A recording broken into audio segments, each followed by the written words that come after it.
Okay, let's enable those chat timers. What's up, everybody?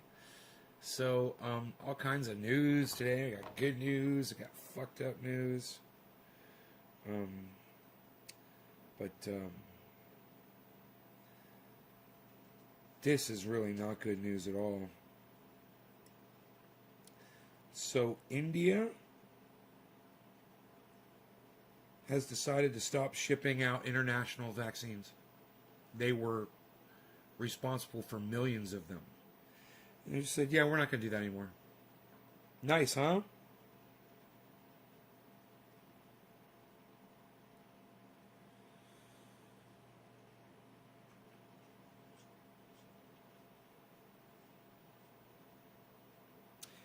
WHO declined to respond specifically to the issues raised.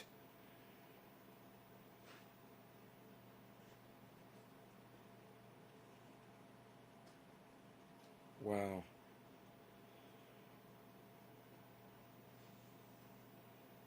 You know, it's all just, hey, Karen, thank you. Nick, hello. I missed you, Nick, yesterday when Bitcoin blew up, bro. Heavy P, Debbie D, Evan G, Dave C. What's up, everybody? So as you see from the title, we've got Matt Dillahunty. He is confirmed for Tuesday at noon, right?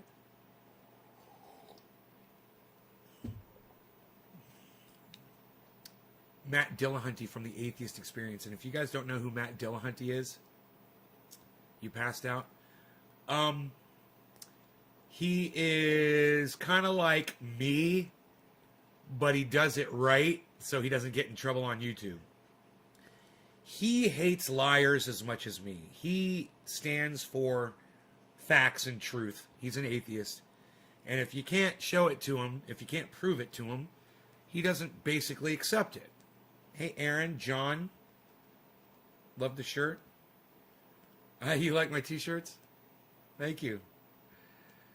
Congratulations. Thank you, hippie.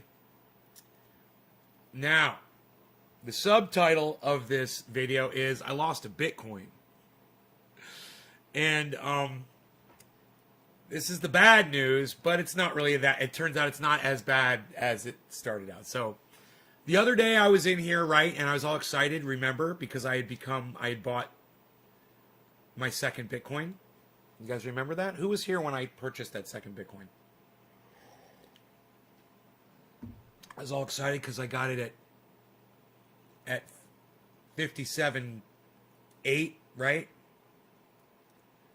Thanks, John. Thanks for the compliment.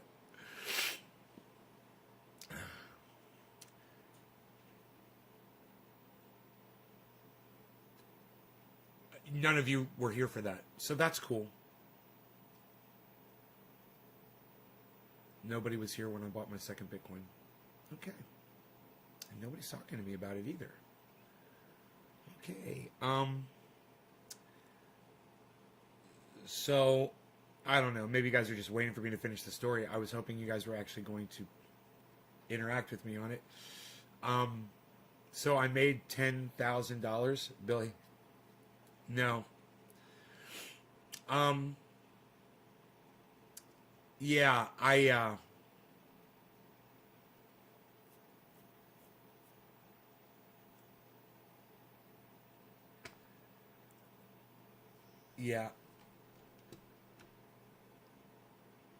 What?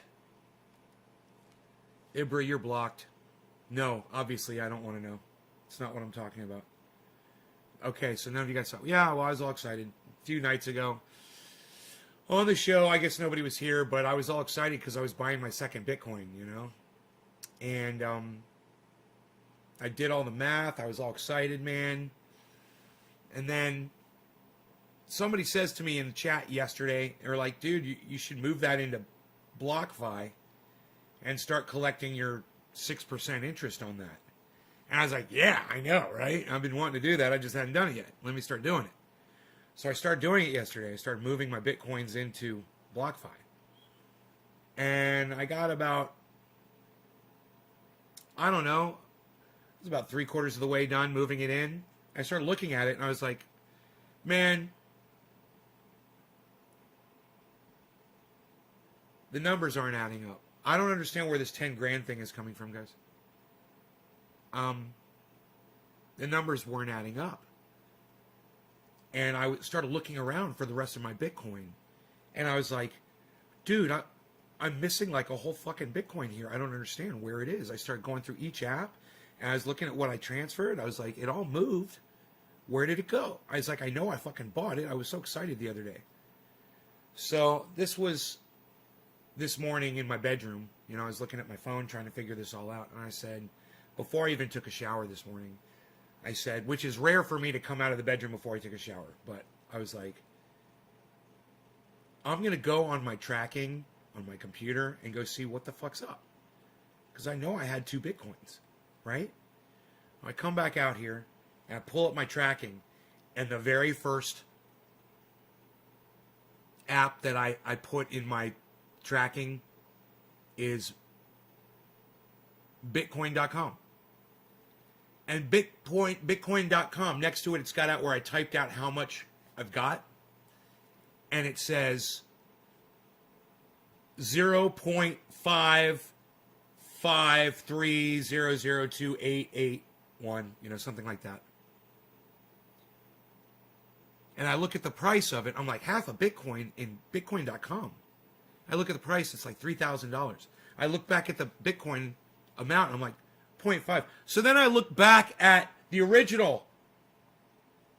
It wasn't 0.5. It was 0.05. It was 0.05.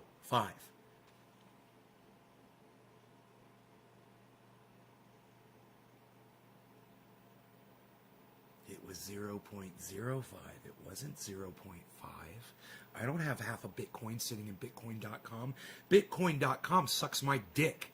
I don't want to buy Bitcoin from them anyway. They charge like $2,000-$3,000 over the stated price of Bitcoin. It's psychotic, right? It didn't make sense.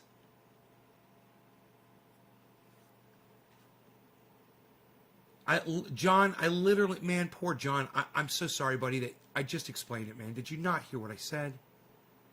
Karen McDonald got it. Karen got it. John, it went right over your head. I'll say it again. I had typed that I had 0.5 Bitcoin in Bitcoin.com.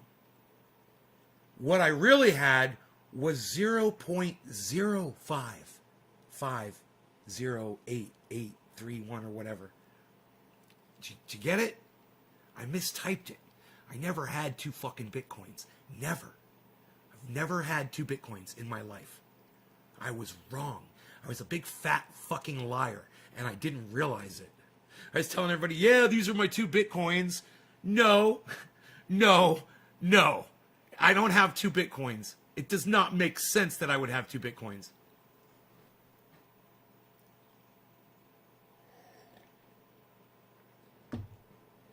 You guys are not thinking. Karen, you're not thinking. What do I do now? What do you mean, what do I do now? What kind of a question is that? What do I do now? I don't do anything, Karen. I made a fucking typo. I made a mistake. I don't have 2 fucking Bitcoins. That's the story, Karen. That's it. That's it. There's nothing else. Yes, I am only human. That is true. And I'm horrible at maths. Which is why I should probably have never gotten into this whole crypto thing in the first place. But that's okay. It's okay. Because even though I thought I had more Bitcoin than I had, when I was doing the math, it wasn't all adding up all the time. And I was like, I don't understand this. Someday I'm going to have to sit down and figure out why it's not adding up. Now I know. Oh, you get it now? Yeah, I don't have to fucking do anything. I'm an idiot. That's all you need to know. I'm an idiot. I fucked up. You're probably relieved that it was a typo and you weren't missing a whole point. Aaron, I was so relieved, and I was sad because I thought I had 2 Bitcoins, man. So it was like all of these emotions hit me all at once. I was like, oh, nobody stole anything from me. Oh, I didn't misplace it. Oh, I didn't lose it. Oh, I never had it. You can't be sad about losing something that you never had unless you thought you had it, you know? And then it kind of sucks. But I was like, oh, they're going to get a kick out of this story this morning. So at least the good news is this. I'm not a shrimp. I am a crab. Because a crab is somebody who owns 1 Bitcoin or more. A shrimp is someone who owns some Bitcoin, but not an entire Bitcoin. So as soon as I bought my first Bitcoin, I didn't realize I was a crab. It's like all that matters. It's all that matters is a stupid sea life name, bro. Really. I'm that OCD and dumb. Oh yeah, it was a very relief moment, dude. I was like, oh, I didn't lose money. I was like, cool. I just don't know what the fuck I'm doing. I'm just an idiot. But it was funny, you know, because it's like one of those things where you're not hurt, so you can kind of laugh about it. And you just be like, oh, I'm such an idiot. I got so fucking wrapped up in the goddamn Bitcoin, dude. I was all wrapped up in it. You know, I didn't realize what I was doing. And it was all because of a stupid mathematical error. I thought I was buying Bitcoin, and I guess I wasn't, you know, as much as I thought I was. Because of 1 0, dude. Because I left 1 0 off of one fucking fractional number. And it screwed everything. So embarrassing. So, but, yeah, I've only got 1 Bitcoin. So, now, let's get back to this. Matt DILLAHUNTY emailed me back. We had a little correspondence this morning, which was nice because to me, Matt DILLAHUNTY is like a rock star. You know, he does what I would love to do. He speaks to thousands of people every day, and he gets to speak his truth to them. They listen to him, they love him, and they support him. I'm very jealous of him. I want what he has. I want to be closer to him, so maybe some of him will rub off on me. You know, that's why I have Ron Placone on, Graham Elwood, Steph Zamorano, Arn Raw. You know, Simon Dan will be on, guys, soon, I'm sure. Waiting to hear back from him. Very excited to email Simon Dan this morning and tell him that Matt DILLAHUNTY was coming on the show before Simon Dan's coming on. That's the way the Graham and Ron thing worked too. I was working so hard to get Ron, and Graham found out of Eric. Graham's like, I'll come on your show. I was like, oh, great. Great. So I got Graham on before Ron.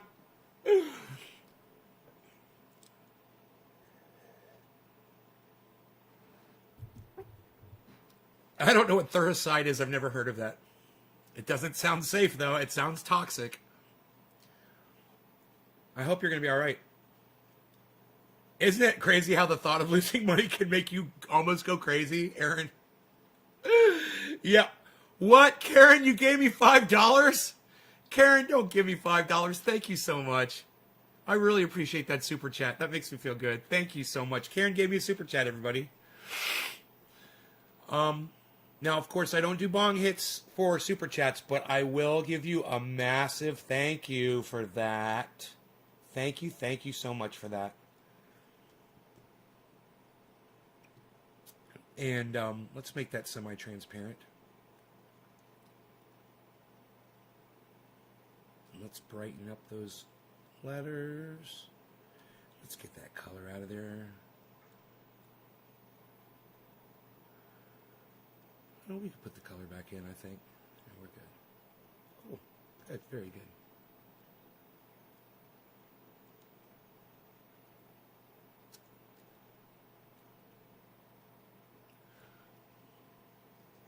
No, I'm not doing it right.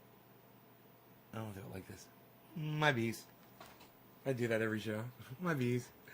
It's a safer soap deal for cutworms. Oh, I've never heard of cutworms either. I'm not familiar with them. They sound shitty too.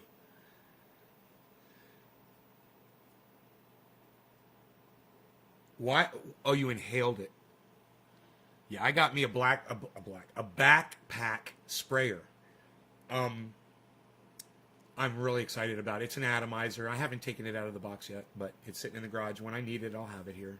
And it was only like $250, which is, you know, the atomizers cost more than that. They're like $275 and shit. Crazy to buy a fucking 2-gallon atomizer when you get a backpack for $250. You know, with 4 gallons, it'll hold twice as much.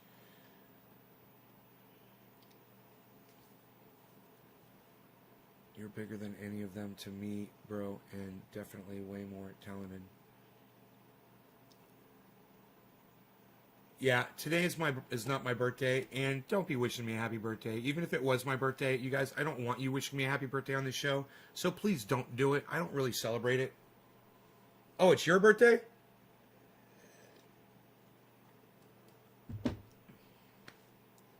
Karen, is it your birthday?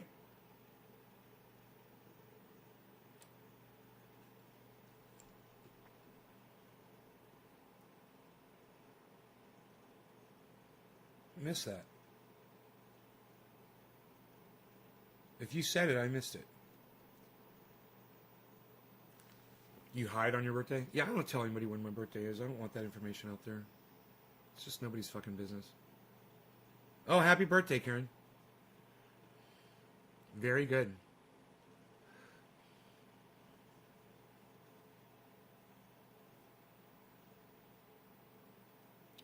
Why don't I celebrate my birthday? Yeah, I celebrate every day. You know, why should I be special on the day that I was born? Because because people came up with an idea to say that was the day to celebrate. I celebrate every day that I fucking breathe, man. Every day. Every day is a birthday for me. You know, I eat chocolate every day. I have ice cream every day. I do what I want to do every day. I don't work every day. You know, I play every day. Every day is my fucking birthday. Why should I only do that once a goddamn year? I mean, if you think celebrating a birthday is special, you're an idiot. You're indoctrinated. You can do that every day of your fucking life. You can have presents every day of your fucking life. You can have gifts every day of your life. You can be special every day of your life. Just because a bunch of fucking morons told you that you're only special one day out of the year doesn't mean you have to buy into that shit and believe that bullshit, that fucking lie, that bullshit fucking social narrative. And let's talk about Jordan Peterson. Can we please talk about Jordan Peterson? Man, look, I have eviscerated Jordan Peterson on this show many, many times. You guys generally don't say anything. And the reason why is I figure most of you don't know who he is. And the ones who do know who he is, you're too scared to engage me over him. Because you know what's going to happen. You're going to lose. Right? Jordan Peterson is the exact opposite of me. All right? I try to speak in the dumbest, plainest terms to appeal to everybody so you guys can all understand what I'm saying. Jordan Peterson is the exact opposite. He tries to speak in the finest, most intricate language that he could possibly come up with to try to confuse people into thinking that he's actually making sense, but he's never making any points at all. I digress. Someone has also noticed this, and it's not just me. You know, Joe Rogan had Jordan Peterson on his show because Joe Rogan thinks Jordan Peterson is just, oh, the cat's pajamas.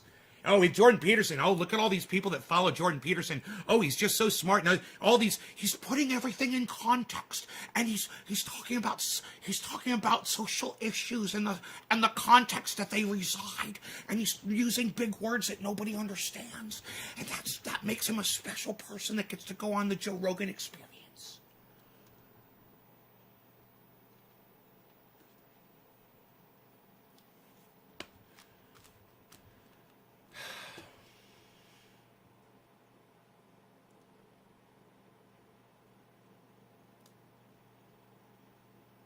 It needs its hairstyle back. Jordan Peterson porno. Oh, God. We're going to watch a little Matt Dillahunty. All right? And let's get into the mode of Matt Dillahunty. Don't you worry. The clip's about to begin. Because Matt Dillahunty's coming here on Tuesday, guys. Don't forget to subscribe. Or else. Don't make me turn this website around. All right. We have Austin in Alabama. You are on with Matt Nolan. How are you? I just can't wait till Austin in Austin calls, and then it's followed by a call from Dallas in Dallas. That'd just make me so fucking happy. Hey, Matt Nolan. It's a pleasure to talk to y'all. I had a curious question. I want to get y'all's thoughts on it. I got I chuts. saw a video recently on YouTube where it seems to be Jordan Peterson has kind of just come out and confessed his belief in Christ, at least more so than he ever has. And so I was, and the only, I guess, justification he provided in the video was, and I quote, "The narratives in the objective world, touch." Can I just say, I'm just going to interject right here. Of course, Jordan Peterson believes in Christ. Of course he does. Do you know why he does? Because Jordan, as much as he tries to portray himself as an indoctrinate, is one of the biggest indoctrinates in the world. That's the psychosis behind Jordan Peterson and all of his followers. I've seen this for years. When I heard the man speak the first time, I said, that makes no sense. I said, I'm a smart guy, but what he's saying doesn't even make sense. He's talking in circles. He's not making any points. He's just using big words, but he's not going anywhere. I mean, he's doing worse than spinning his wheels in mud. His motor's not even fucking turning, man. His shit's stalled out. And yet, millions of people subscribe to Jordan Peterson and call him a genius. Dude, the guy's a fucking idiot. Now watch this. And I'm having a hard time understanding what he means by that. And of course you are, because nothing Jordan Peterson says ever makes sense. That's why everyone has a hard time understanding. And you know what? It's a slight at you because you think you're dumb for not being able to understand what he's saying to you, right? So then you think he's smarter because he's talking in terms that you don't understand. Well, he's making no points. So of course there's nothing to grasp onto. Of course you're not going to understand. There's nothing there. it doesn't seem like any kind of proof, and I don't understand why that's leading him to Christ. Whoa. Bo Smith, you did a video on DILLAHUNTY? DILLAHUNTY? What? Bo Smith, let me know what you're talking about. Bo Smith, you're anti-profanity? Well, then you're a dumb cunt for coming in my fucking live stream. What, are you fucking taking a shit on yourself, bro? You're anti-profanity? Oh, boy, did you come into the fucking wrong podcast, you fucking child fucker. I just have any theories on how Dr. Peterson has gotten to this place. Well, here, you mind if I jump in? Is that okay? Go for it, Listen. because nothing I say is going to Okay. be nice. Right? Because nothing I say is going to be nice. Look at the face he made. And let me tell you something. That's fucking Matt Dillahunty, and that's who's coming here on Tuesday, everybody. So don't miss out on this fucking show on Tuesday at noon Pacific Standard Time. John says, fuck that shit. Hey, Nate, did your BlockFi go through? Yes, it did. Thank you. Yeah. Dude, long story behind the BlockFi thing. I talked about it earlier today on the show, but we'll talk about it again after this. Okay, I don't know I love if you've Matt. seen this before, but there's a Dude, Jordan Peterson. Matt Dillahunty is everything I want to be and so much more. I want to shave my head and be bald too, man. Fuck this. I want to be bald, bro. I just don't want to worry about this anymore. He's totally my hero. Word salad generator, and it's like a website. You go to it and you click a button, and it'll just throw a bunch of really weird words together, and it sounds just like something something that Jordan Peterson would say. Right? Did you hear what he said? So there's a website that creates word salad a la Jordan Peterson. It just puts a bunch of words together in the context of the information of the cylindrical outcome of the output of the technicalities of he just uses a bunch of stupid words and they never make sense. Jordan Peterson never makes sense and never makes any points. And the things that he talks about are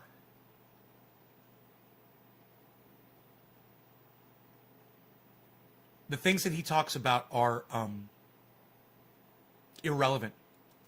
And that is irrelevant to your I life. can't remember what it is, but it's a type of propaganda technique where it makes people feel that you're smarter than you are. I hate people that do that gives shit. your words more credence than they deserve. Dude, I fucking hate people that do that shit.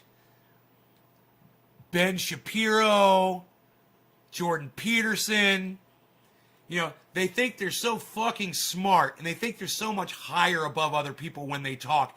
And they try to use words that they think people don't know the meanings of to try to act like they're, even Jimmy Dore does it a little bit, kind of pisses me off when Jimmy does it. I'm like, I don't know what that word means. Why are you using a word that nobody knows the definition of? Are you trying to impress me with all of your reading? That's kind of the impression that I get from Jordan Peterson and that line that you gave us about why he decided that Christianity is true. A lot of people respect him as an Hey, Bo Smith, you don't get to tell me to take my meds, especially when you come in here looking like a fucking child fucking pedophile cunt like you do. You look like a fucking creep on the internet, bro. What the fuck is that? Some kind of an old man hat you're wearing there? What are you, an old man trolling the internet? What are you, looking for children? Bo, let me know. Just kind of wondering who you are, what you're about. You seem creepy. intellectual when he's not really giving intellectual ideas out. He's giving opinions out that aren't even based on any kind of intellectual ideas. Like, right? all of the information Right? that I've heard from him about standard psychology lines up. It's legitimate. He's right about standard psychology stuff, but everything that he builds on top of that, all of his ideas about it, just everything else. You wrote a book on anti-theism? Yeah? Are you trying to impress us? I am an atheist? Yeah? And what's your point, dude? You come in here and tell me you're fucking anti-profanity. You know, so you're anti-free speech, so fuck you and fuck your fucking book. All right? Fuck you. Are complete bullshit. They're all based on Oh, your friend of Matt Dillahunty's just cursed. Are you not going to watch anymore? You're anti-cursing. He just used a curse word. What are you going to do? Oh, wow. Look, people are using curse words. So that's my take on it. I think he's probably just using his little word salad technique again. Oh, blueberry picking's fun. Awesome. Have fun, buddy. I don't find Jordan Peterson to be remotely impressive as soon as he gets out of the very specific thing that he was formally educated in. Right. And I'm not sure, after having gone through his 12 Rules for Life, that he's a very good psychologist. There were a number of really bits of bad advice in there as well. I agree. But Jordan is fascinated I agree. with the narrative world, and this quote from him about saying that it's undeniable. I know, dude, if you're anti-profanity, you're anti-First Amendment, so you can suck my dick because you're a dumb cunt and you probably fuck children. If you're anti-profanity. Get out of here, dude. The reason I'm cursing you out is so you'll fucking leave, so I don't have to fucking block you. Just leave, you fucking child fucker.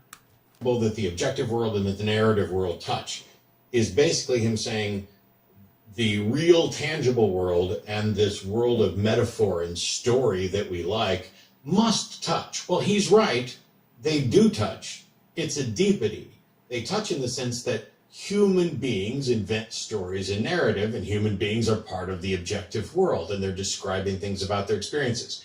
But you're not entirely thrilled with Dillahunty?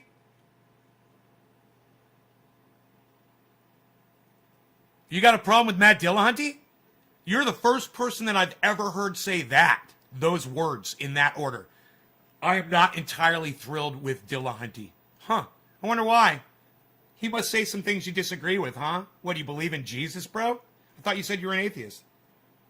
But not only do I not find him remotely impressive or even knowledgeable or understanding on matters of religion, but also not on matters of skepticism, as I pointed out when we sat on stage, not on matters where he talked about makes no sense at all. Atheistic regimes. He makes no sense at all. Even this week, or yesterday, this is funny. Or maybe today it was today, I shared a tweet from of a video of him on like Brett Weinstein's show, where he was suggesting. I hate the people that give Jordan Peterson credibility by having him on their show. I fucking hate them. Joe Rogan, Weinstein, anybody that has that moron on. They give him credit. That's like, oh, we're going to have you on our show because you make so much fucking sense. Dude, why don't you have him on your show so you can prove he makes no points? And then just say, after everything that Jordan Peterson says, ever, just go, yeah, well, what's your fucking point, dumbass? Are you going to make one? Say that after everything Jordan Peterson says, and you will make more sense than him. I guarantee it. That medical science has probably killed more people than it's saved. And right after he says this, it's like Karen, cheers. That might be true, or it could be wrong. It could also not be wrong.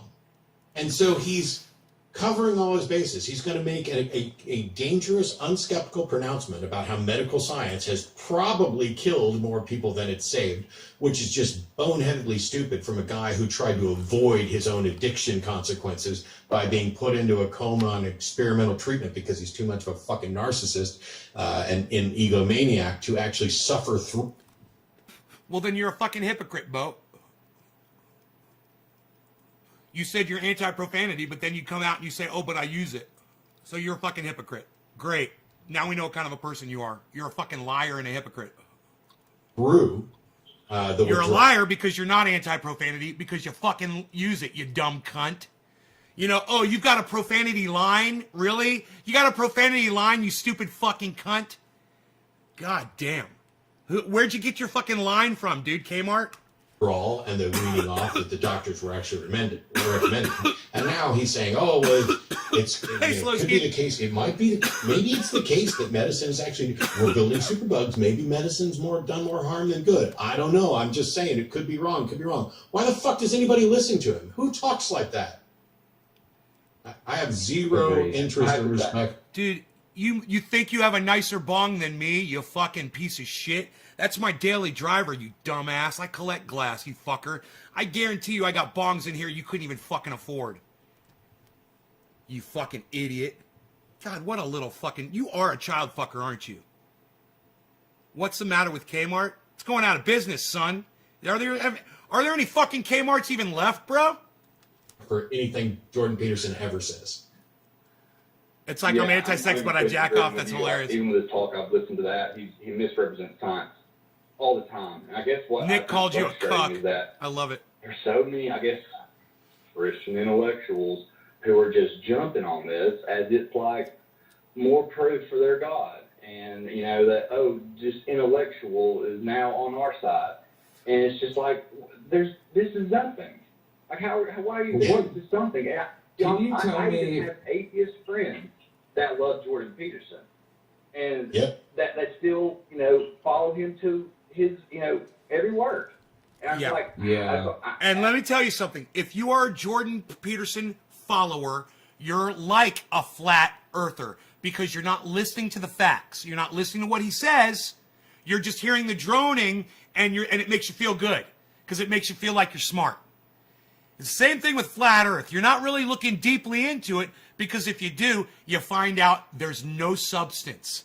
There's nothing holding Jordan Peterson together. He is a straw man. Jordan Peterson is a man made out of straw. Completely. All your stuff is from Kmart Blue Light Specials. Oh, okay. Yeah, like this Kmart hand fucking made coffee mug. You mean like this? Is that from Kmart? Or this quality triage oil? You get this at Kmart too, bro? Yeah, right. Whatever, dude. What about this fine beard balm I put in my beard? No, that comes from Walmart. You can get that at Walmart. I don't think Kmart carries that. He's very deceptive. He reminds me. It's a cult of personality. It's a cult of personality. Yeah, he reminds me of it's a cult of personality, and he's very good at saying shit. Donald Trump, cult of personality. Ben Shapiro, cult of personality. You know, even Jimmy Dore is a cult of personality, but Jimmy Dore's making fucking sense. And that's okay. You know, when Jimmy Dore uses words that I don't understand, you know, I think he is trying to impress people. And I think he's trying a little too hard. Yeah, Bo Smith. We call it cannabis in here. We don't call it weed. Because weed means useless plant. But you should know that, right, Bo? You're an author. You know the definitions of words. You know that weed means useless plant? We don't call it weed. We call it cannabis. Why? Because that's what it is. That's the truth. It's cannabis. It's not weed. That other people don't understand. He is... Can you tell me exactly what it was he said again? He is the patron saint of incels. Yeah. Didn't he invent that word, in fact? I think he was responsible for inventing the word. I don't even know what an incel is.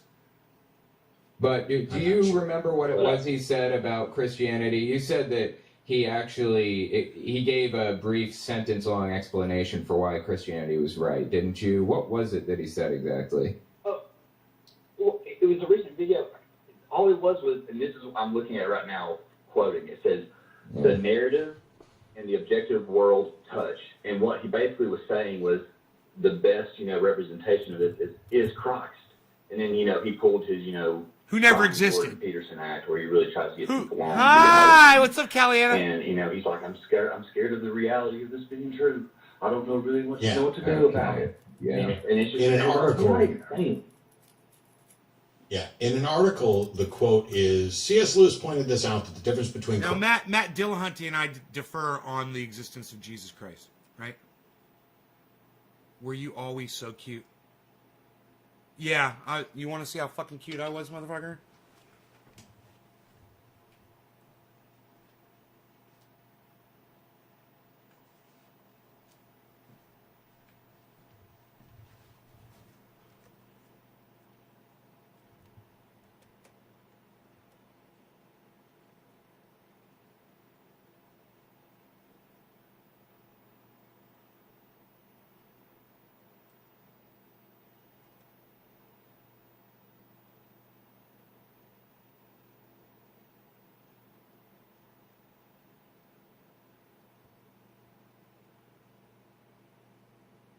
Wearing my lion shirt.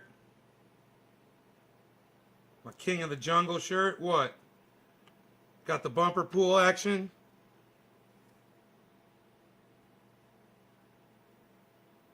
Psh. Goddamn right. Fucking cute ass kid.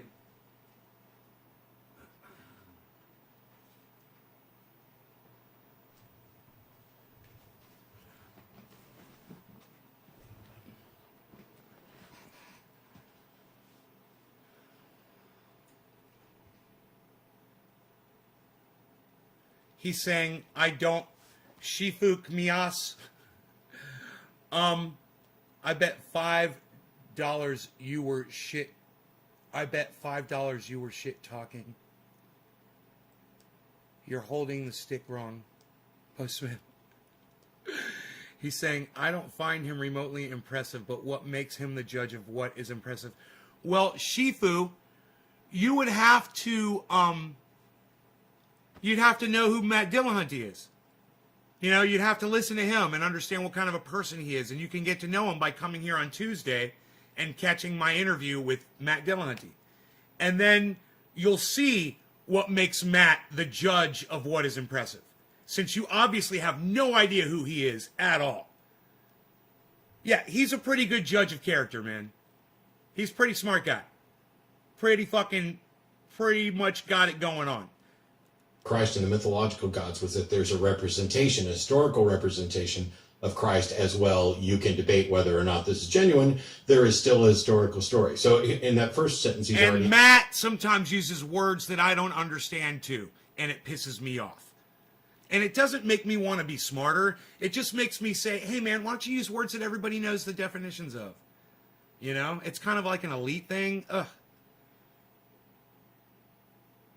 That word that Jimmy used all the time for ultra greed, what's that word? I forgot it.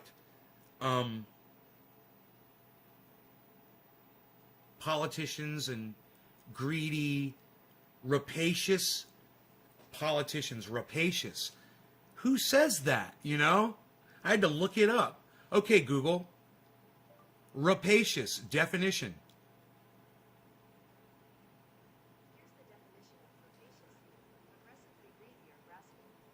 Aggressively greedy, rapacious. If I liked Dillahunty, I would hate the video. I want to see the video you made about Matt Dillahunty. Dude, if you made a video that you don't like Matt Dillahunty, I want to see it. I'm going to interview him on Tuesday. I totally want to see your video. Do you have a link to it? A majority of Jordan's points make sense. I'm unaware of any times he doesn't make sense consistently. Shifu, what are his points? Name a point that Jordan Peterson makes. What? Like what? Name one. Just one point. Let's start with that. Put it in context.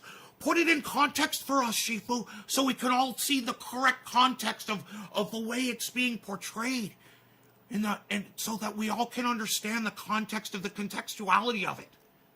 Can you context it out for us? Let's see the context. You're sad because you're a Jordan Peterson fan. And what you're going to realize is he doesn't make any fucking points that matter. Nothing he says matters.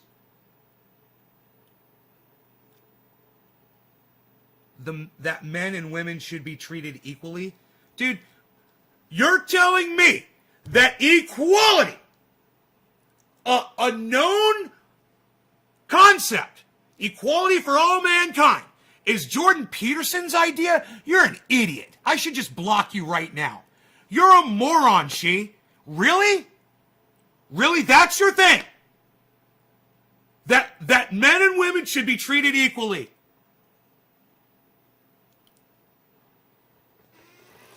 Wow, that's a really profound point that he makes. Wow, what a profound original point. No one else has ever said that, ever. You know, thousands of women, millions of women didn't march for the right to vote. You know? People haven't died for that right, for equality, all around the world for centuries. You're an idiot. You think you're learning that from Jordan Peterson? Man, you should go read a fucking book. Any book. It's a point he's made. No, he didn't make the point. He just agreed with something he's already heard over and over again, and you're an idiot for giving him credit for it. You're an idiot. You just proved how moronic Jordan Peterson followers are. You realize that? You literally just fucking proved it. I don't have to say anymore. I don't have to engage you any further on it. You literally just showed my whole audience how moronic Jordan Peterson fans are. Hey, the point, name one point that Jordan Peterson has ever made. Oh, what, equality for men and women. Really? Really, is that the point? Wow. Equality for men and women. Wow. Name another fucking point. Name one point. Let's start over again. All right? Name one point that Jordan Peterson has ever introduced to you that you weren't fucking aware of first. Go ahead. What's so vital that he's offered you? What? That Jesus Christ exists. Jesus Christ exists. Is idiot your favorite word? No, cunt is, Bo. Shut the fuck up. God, you're a fucking moron. Want to borrow my satanic Bible? Yes, if you have one. I didn't say I am learning it from him. My point is there's an example of time. Like what? Name something. Name something Jordan Peterson says that the whole world doesn't already know, you fucking dumbass. Shifu Kamies. Go ahead. No, you're not. Now you're saying you don't believe in any religion. Now you're not answering my question. We're not talking about that. We're not talking about your belief in any religion. I'm asking you to give me a point that Jordan Peterson makes. Give me one fucking point. Impress me with his vast knowledge and his really, really vast use of words, which I don't do very well. I'm no fucking poet. I'm no wordsmith, that's for sure. And when I say that I am on here, that's a fucking joke.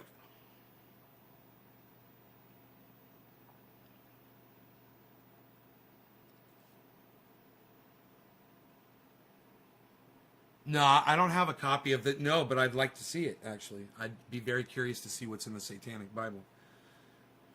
I would like my own copy.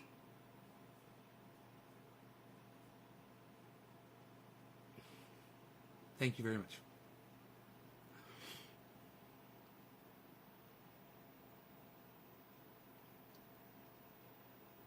Just a point, man. All you gotta do is just name a point that Jordan Peterson makes. Name one fucking point, dude. The First Church of Satan gives out copies. I'll contact them. Thank you, Sugar. Very interested in the occult. Very interested in the satanic and the cult and the cults. I know nothing about that shit.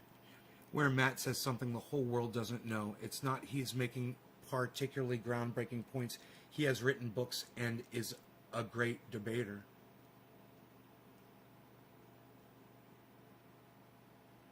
Yeah, he's not making any groundbreaking points. He's not a great debater because he makes no points. Do you understand that?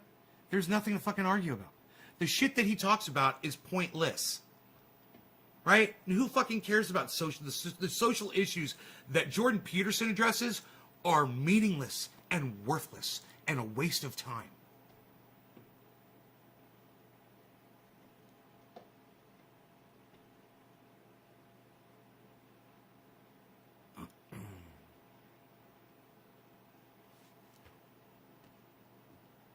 Show me where Matt says something the whole world doesn't know. I thought we were talking about Jordan Peterson. Isn't that funny? Now you want to bring up Matt? That's hilarious. Matt makes a lot of points, and he makes things very clear. He doesn't confuse people. He makes things very clear. And he uses facts to back up what he says. He's not a producer of word salad like Jordan Peterson is. And for you to try to compare the two of them together just shows me what a fucking idiot you are.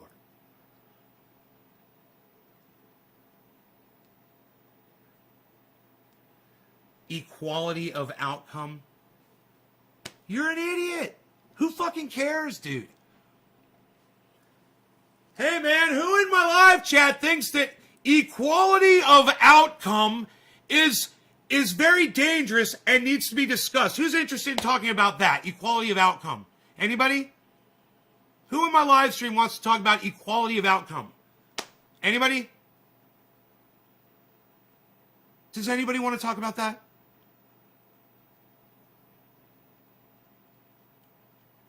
I'll wait. I'll wait because I know my chat can take a while sometimes.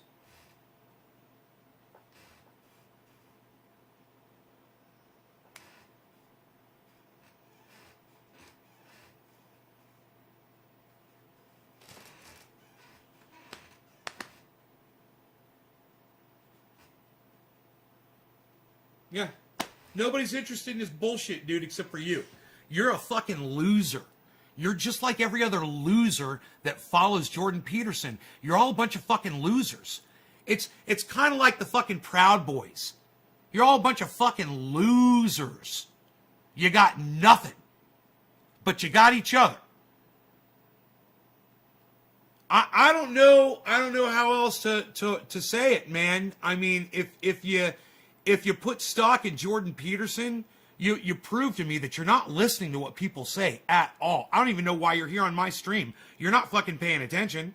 You're not getting anything out of the show.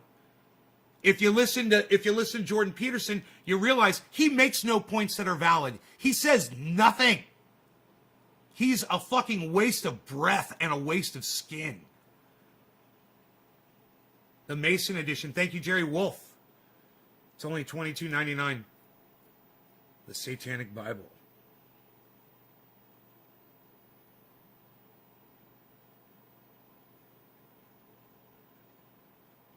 It's important to discuss equality of outcome with these people that want it and get awareness to it so it doesn't happen. Oh yeah, do I have to discuss it? Yeah? Is that what yeah. Shifu, are you gonna discuss it? You gonna do something about it? Are you gonna do something about equality of outcome, dude?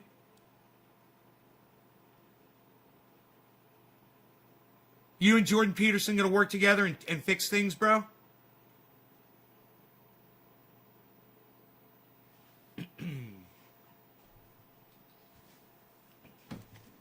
I can't believe that somebody that watches my show is a fan of Jordan Peterson, because every time you come in here, I'm just going to call you a dumb cunt.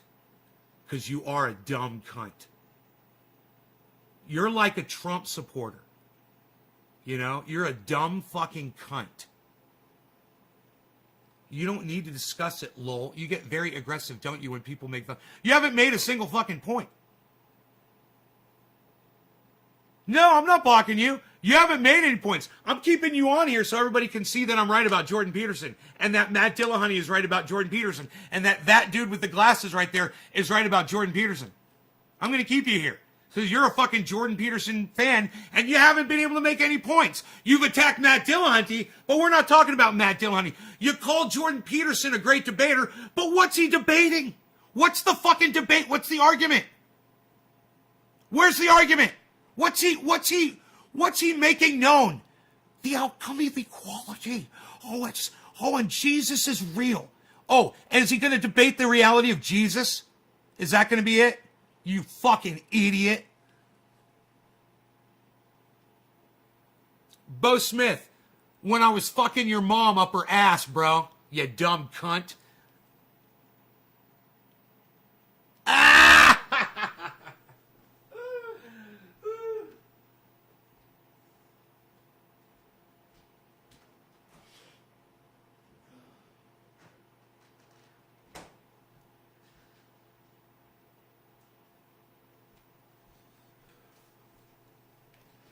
Hey, don't be a...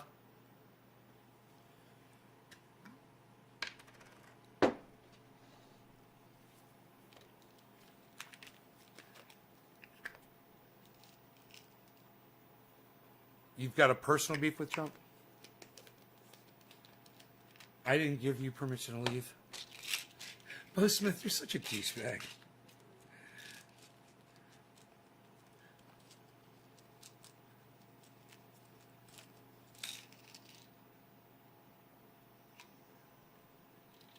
I'm not going to listen to a goddamn thing that Jordan Peterson says. I'm not going to waste my time with him, bro. I'm not even interested in him. Yeah, I'm not going to go watch his fucking debate over things that don't matter. You know? You just love Jordan Peterson and you think everything he says is gospel. I know you for exactly what you are. You're just like a flat earther. You might not think the earth is flat, but you might as well. You know?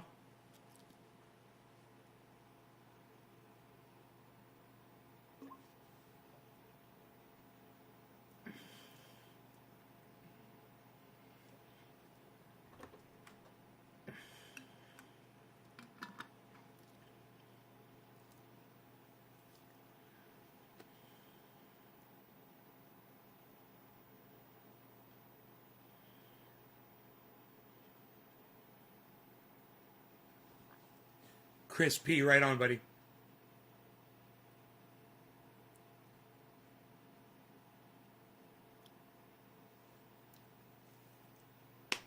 Dude, equality of outcome is just a way for Jordan Peterson, it's just like Chris said, just to complicate when you're talking about equality of outcome. Of outcome doesn't even need to be in the phrase. You want to talk about equality? This is what Jordan Peterson does. Chris P just fucking nailed it. Let me put this back in the fridge. God, man, you are a fucking pathetic little bitch.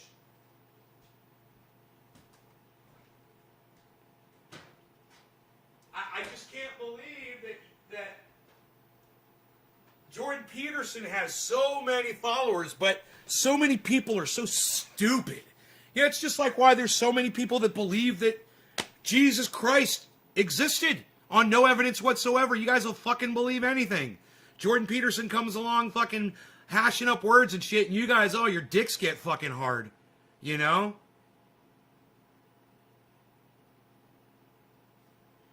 Yeah, ABC, I'm blocking you. See ya. There shouldn't be an equality of outcome, however some idiots want that. Who cares, dude? Who fucking cares, man? God. Speaking a language that more people understand, man. You know?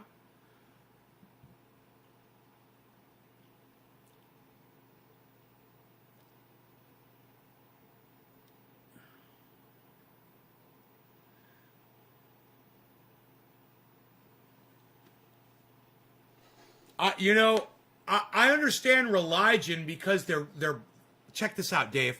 You're raised on it, man. You're bribed and you're blackmailed as a child with gifts and lies and Santa Claus and Christmas and Easter egg hunts and singing Christian songs at church and going to Christian events and doing all this shit when you're a little kid. You're fucking indoctrinated. I can understand people believing in religion. It's like Pavlov. It's like a dog that fucking salivates.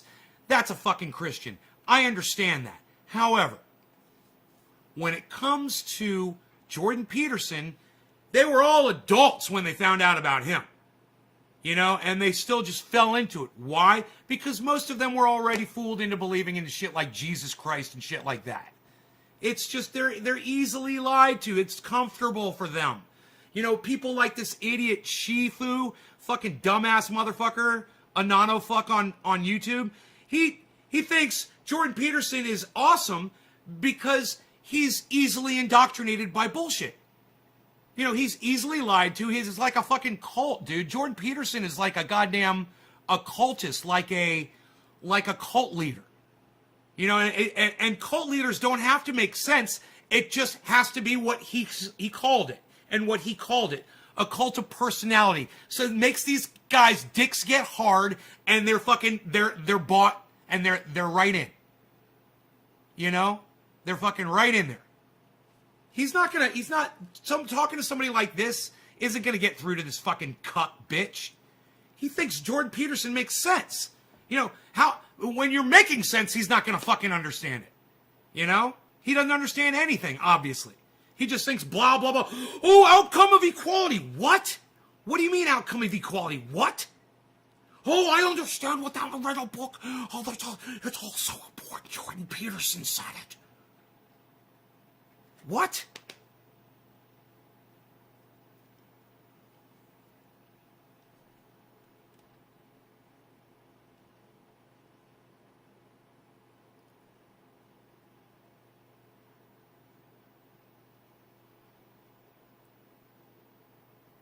That no one wanted to talk about. We're not talking about outcome of equality. We're talking about how fucking stupid it is to talk about it. You fucking idiot hippie chick. We're not fucking talking about the actual subject. Pay attention.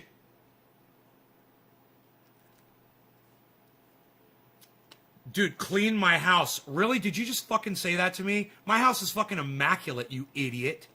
Here, let me move this shit out of the way before I block your ass just for being a liar.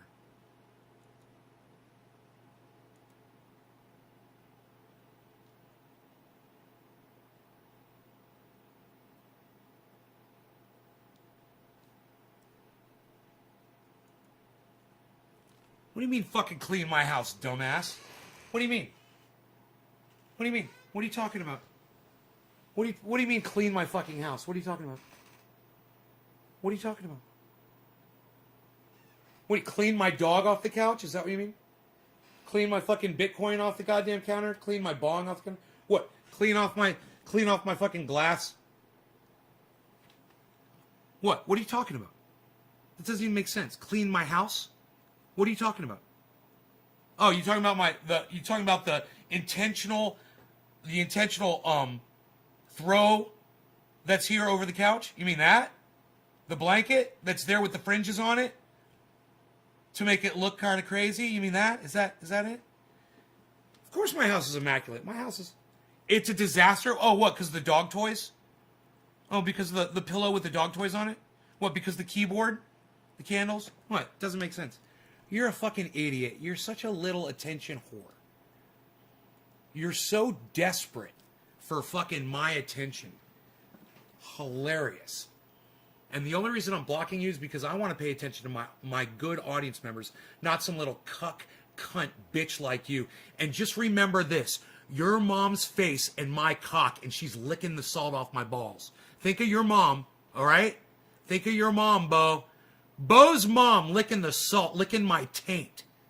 Your mom's licking my taint, bro. You thinking about that? Think about your mom and think about her licking my taint. Bye, Bo. Sweet dreams, bro. Your mom's licking my balls. Your mom. Think about your mom. Your mom. You called her mommy? You called her mama? Yeah, she's licking my balls, bro. Think about that. Do you guys like that? Rogue, did you hear that one?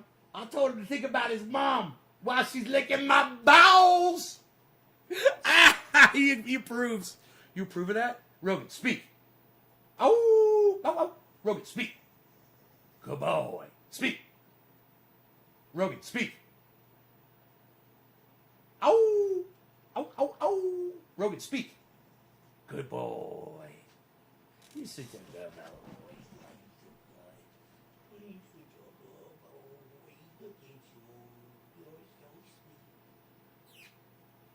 So sweet.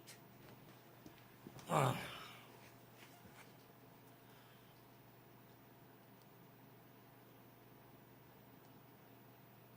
Should I look at the Bitcoin? No, let's not do that. Let's not look at the Bitcoin. Oh, I got it right up there, don't I? I didn't realize that. Okay. Very sad about that Bitcoin. Let's talk about that. So, for those of you who came in late, I thought I had 2 Bitcoins because I made a math mistake. I made what should have been a 0.05 into a 0.5. And then I added up all my Bitcoin, and I had almost an entire Bitcoin. And I mean, almost a whole other Bitcoin. And I was like, oh my God. They're different ones. I got 3 of them are Bitcoins, and then one's an Ethereum, and one of them's a Litecoin. And I got more coming. They're going to take a few weeks to get here. Going to have a nice collection. You fucking cunt, Jordan Peterson follower, you. Dude, I swear I'm going to try to call you that every time you fucking come in here. You fucking idiot. Let's listen to Matt talk a little bit more about Jordan Peterson. There's a little bit more left on this. He injected a maybe. Then he says, an actual person who actually lived. The problem is I probably believe that, but I don't know. I'm amazed at my own belief, and I don't understand it. I believe it is undeniable. The objective world and the narrative world touch. And I've seen this many times, and the ultimate example of that is supposed to be Christ. And that seems to me oddly plausible. I still don't know what to make of it, partly because it's too terrifying a reality to fully believe. See, all of this is just blah, blah, blah, blah, blah, blah, blah. Jordan Peterson blather. He's not making any points at all. He's just talking words. That's all he does. I don't know what would happen to you if you believed it. How many bet hedging comments can you put in one paragraph? Blah, blah, blah. Yeah, that was my frustration. I just wanted to All right. call in and make sure I was justified in this. But yeah, it's just been really frustrating me watching this play on and seeing people weaponize it for the Lord. That was the quote. And did you hear as much waffling in that quote as I did? It was like every other sentence was maybe. Yeah, that's his MO. That's what he does. He kind of goes back and forth and tries to not get pinned down on anything at all. And he throws out word salad that sounds ridiculous. But people know that he's saying something that's kind of nonsensical, so they try to read into it and make more sense of it than is deserved, and makes him feel like he's smarter than he is, and all this Right? Yeah. Right? I'm That's well constantly said. being corrected, air quotes corrected, by Jordan Peterson Pan, who watched the conversation the two of us had in Toronto, and then they tell me that I'm wrong, that he didn't say what he said. And This is great. I've had that told me so many times that I've had to go back and listen to that discussion multiple times. That's what you have to do with Jordan Peterson. You have to go back and listen to him a bunch of times because it never makes sense what he's saying. And you're not grasping it. And you think, oh man, I don't understand all of these big concepts and shit that he's using. And then you go back and you listen to him talk and you're like, wait, but what's his point? What's he saying? He's not saying anything. It's the weirdest thing. It's like he's on a unicycle on a tightrope, and he's just going back and forth on the unicycle. Well, he's entertaining you. He's juggling shit while he's doing it. You know, you're entertained, and you think he's making sense. It's so sad. There's so many other people out there you could be listening to that are making sense. Besides that motherfucker that just wastes your time.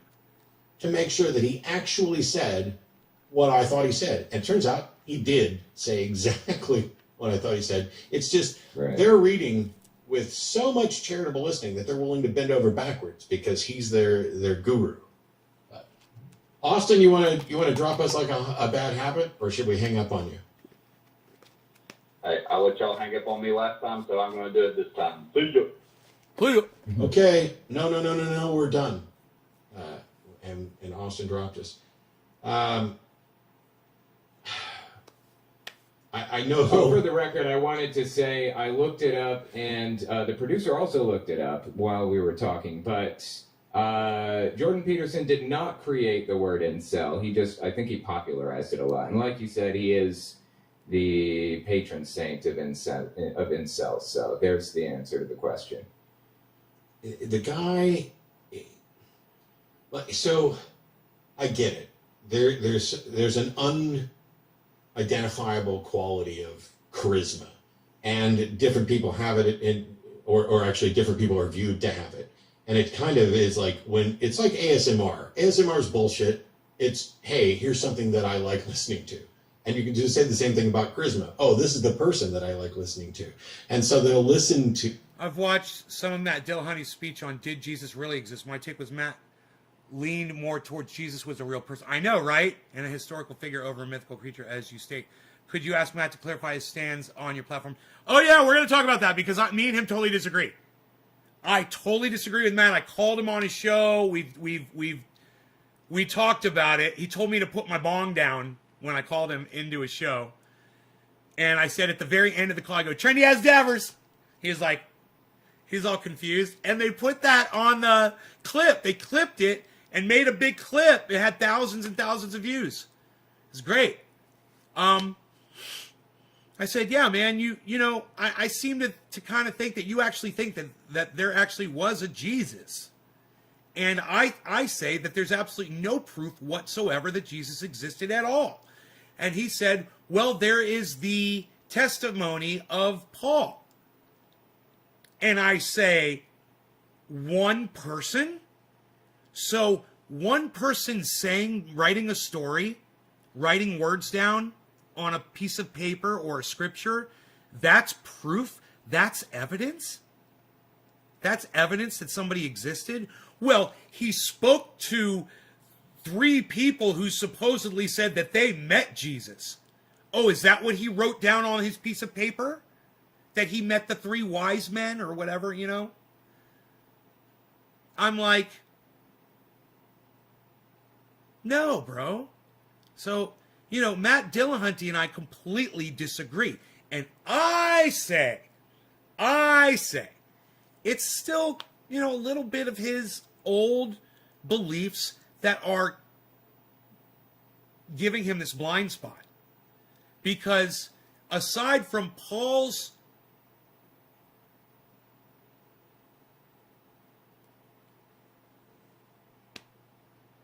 scripture or whatever,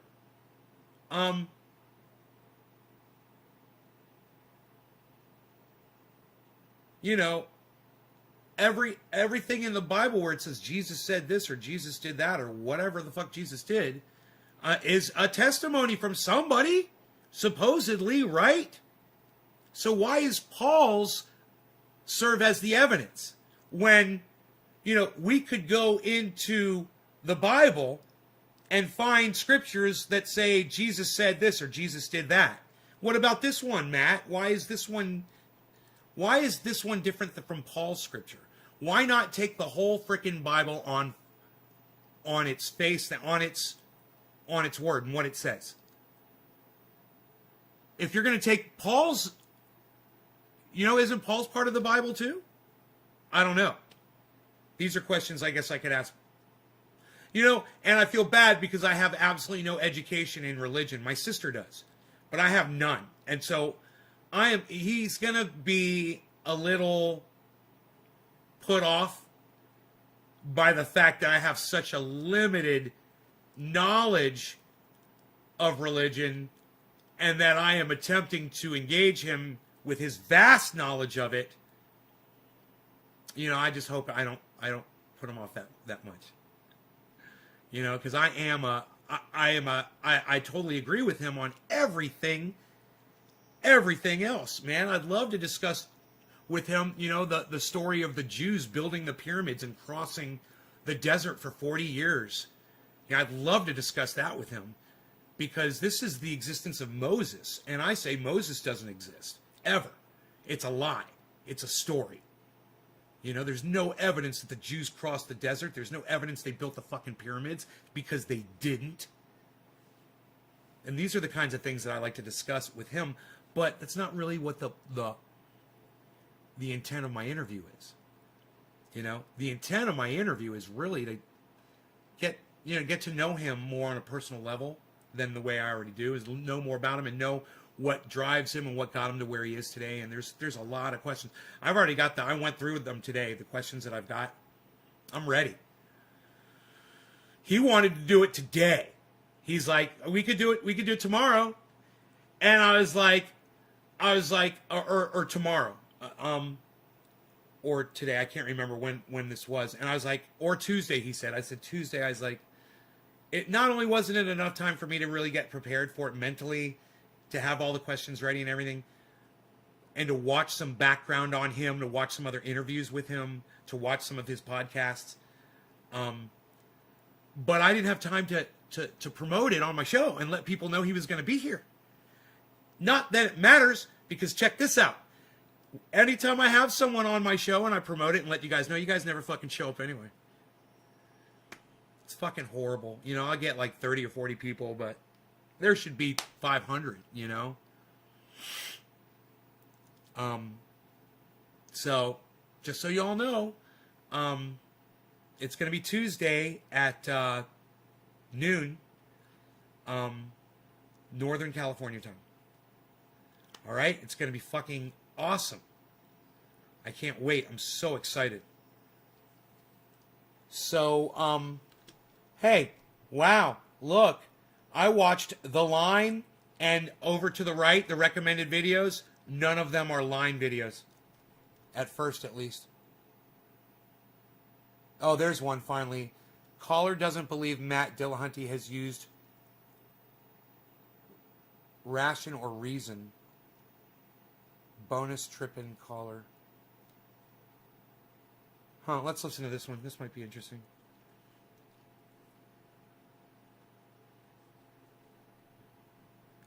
Don't you worry, the clip's about to begin, but don't forget to subscribe. Or else, don't make me turn this website around. We have Kyle from Indiana. Oh, our Trump caller from last week, who... Welcome back, Kyle. You have a question for me this week. I'm happy to try and answer. Well, Matt, well, thanks. And I want to talk to you because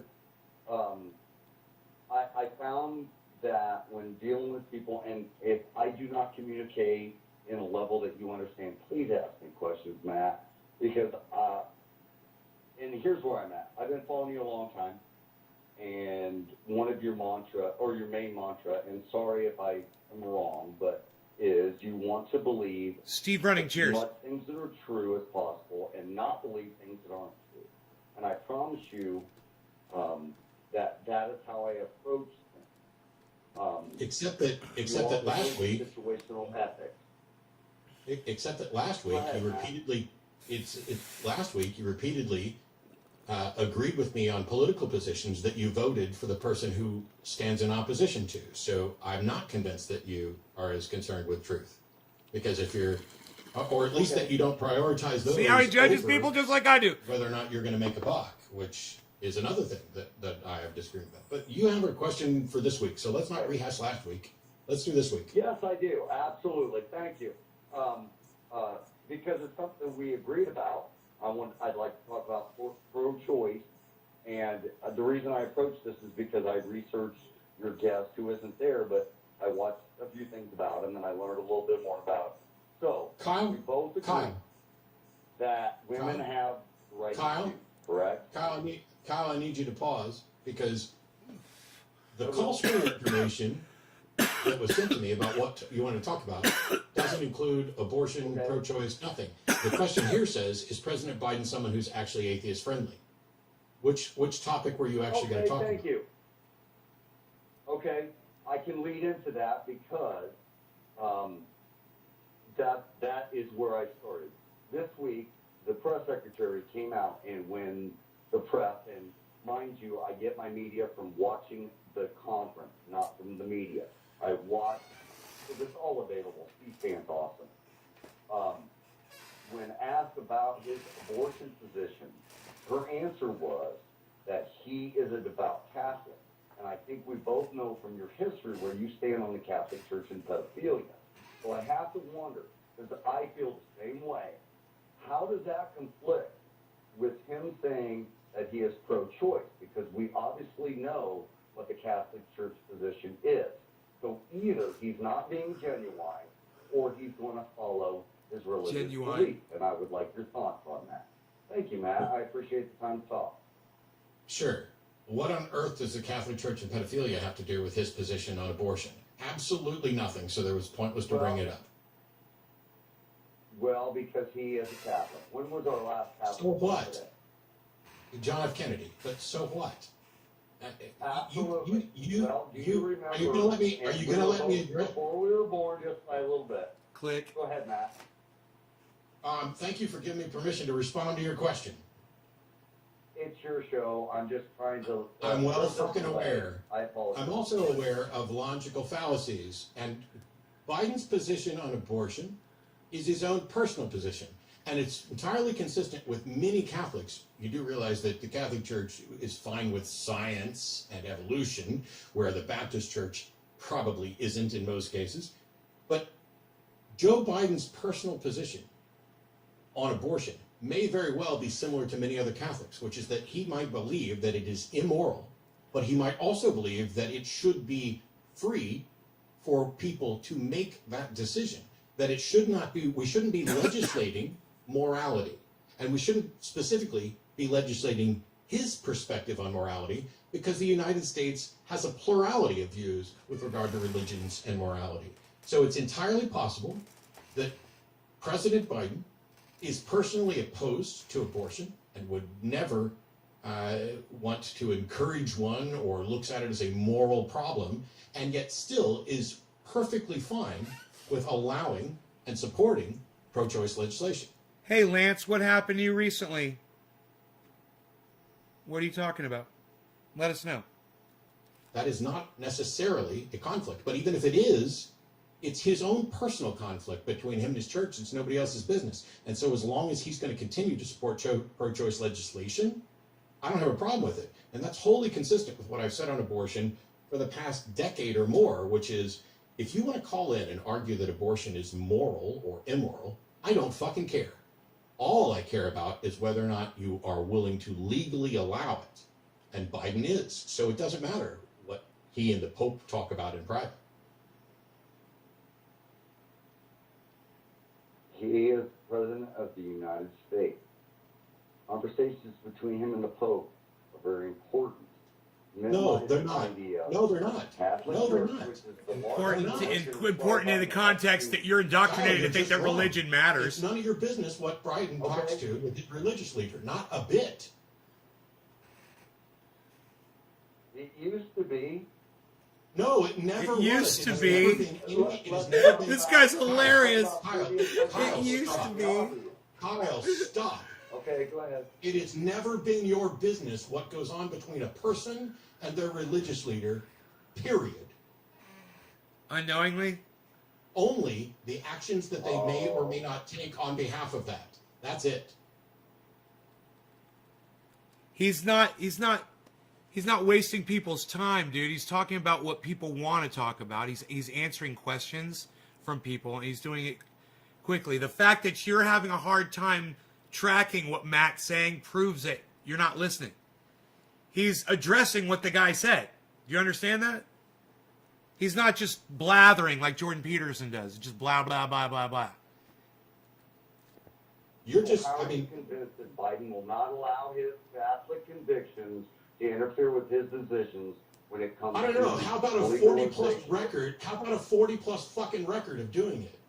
You're just being a bigot now, Kyle. You're not even... You're just like, how do we know that Biden isn't going to... How do we... You are, in fact... Kyle, you are, in fact... All right, I'm going to mute your ass. I'm going to mute you, because you won't shut up. You are, in fact, being a bigot. You're being an anti-Catholic bigot, because you're saying, hey, here's what Biden says he's going to do, but how do we know he's not secretly going to do whatever the fuck the Pope wants? Well, you can say that about anyone, anytime, but you're being a bigot. And it's none of your business because Article 6 of the Constitution says there shall be no religious test for any public office or trust. So put that in your fucking pipe and smoke it. Put your bong down. Now, You're unmuted. anything else? Yeah, if you want to keep going. I'll correct everything that you're wrong about for a while. That's all he's doing. Does that bother you? You say that, but here's where we're at. I'm not sure that you've looked at it through a rational and reasonable position. Oh my Because- God. You can go fuck yourself. Exactly. Fuck you. I hate people that talk like that. You know, I'm you're. pretty sure that I have. It's like looked at it through it's like talking to a fucking reasonable- flat and earther. I've also looked Oh, at it you're not through the looking at lens this of the Constitution rationally. And to make sure that individual rights and freedoms are protected. And when Article 6 says there'll be no religious test for any public office or trust, and you call in to suggest that maybe Biden's a secret puppet of the Pope, and that I'm the one that's not being reasonable, you can fuck right on off with that. Thank you so much. Fuck right on off. Matter of Fuck fact, right why on. don't you take the week off and don't call in next week? That'd be a good idea. Andy in New Mexico, thank you so much for waiting. My apologies. fuck right for on off having with wasted that. Your time with people complaining about Biden and the You- Pope you- when you have an actual argument to make. But you have an actual argument to make, one that I'm interested in. Yeah, I tried to make it to you. I cultivated this experience in a manic state about 6 months ago and tried to explain like time sideways and births were involved, and you laid into me really good. I had a DMT experience I was trying to explain to you. Do you recall that? I You may hung up recall on me it. pretty quick. I may recall it as we get further on. I want to warn you ahead of Let time. me do. Okay, I won't warn you. Go right ahead, and whatever happens, happens. Yeah, I'm trying to frame this as best I can. I'm trying to make an argument for provisional deism. And What I'm is trying to provisional kind of deism? Because make I've never an heard argument that term. for scale, the same way that Carl Sagan had that flatland comparison in Cosmos. I'm Oh. trying to make the comparison that there might be four-dimensional beings that exist that have evolved naturally. That I'm not given our interested. limited language. What? Andy, I don't know what provisional deism is, and I'm not the slightest bit interested in arguments about why there might be a God. I want an argument that either shows that. Well, I mean, Wow, go I ahead. think there's reason to suspect that it's possible, and I really, I think there's a good Andy, reason to Andy, suspect. you're not listening to me. I don't give a fuck if it's possible. You're not listening to me. I mean, I it's do a not thought give a. experiment. Oh my I'm God! not Will you interested in listen to me at all? Are you going to listen to me at all, or am I just going to hang up? Go ahead. I do not care if you think it's possible that a God exists. I'm only concerned about whether or not it's reasonable to conclude that a God in fact does exist. I thought you were curious about this type of thing. I am not curious about your bong-motivated speculations. I want evidence and argument. And Andy, at the end of this, Makes me want to what will smoke. you have demonstrated? I That love there this might guy. Possibly be some way to say that there is a God? What use is that to anybody? There's a lot of dark matter and energy out there, and we're very small in this. Goodbye, universe. Andy. There's reasons to suspect. Goodbye, there's a lot of Andy. things Oh, we don't know. Andy. Goodbye, Andy. Oh, Andy. Okay, see you, man. There's a lot we don't know, and you know what? Teresa, You're gonna keep cheers. not knowing it because you are too I'm fucking hanging up on you, fond. Matt. I'm hanging Good. up on you, Matt. Good, Goodbye. and I bet you don't. I bet I got you first. Here's the thing. Whether or not a God possibly exists is something worth investigating. Oh, I love this Just like- shit. Whether or not vaccines possibly cause autism. That would be worth exploring. And so we did. And the evidence shows that vaccines do not, in fact, Cheers, Teresa. cause autism. And so far, in the entire history of the world, there's not been sufficient evidence to conclude that a God exists or that a God is even possible. Now, I would love to know that it were possible for a God to exist, but you cannot get there in the way that Andy wants to, which is, let's talk about speculative things. Let's talk about, could there be a fourth dimensional God? This is someone with zero understanding of the subject, both philosophically and scientifically, taking their little DMT trip, which is what he called in previously about, and going, wow, what if there is a God, dude? And that bores the fuck out of me.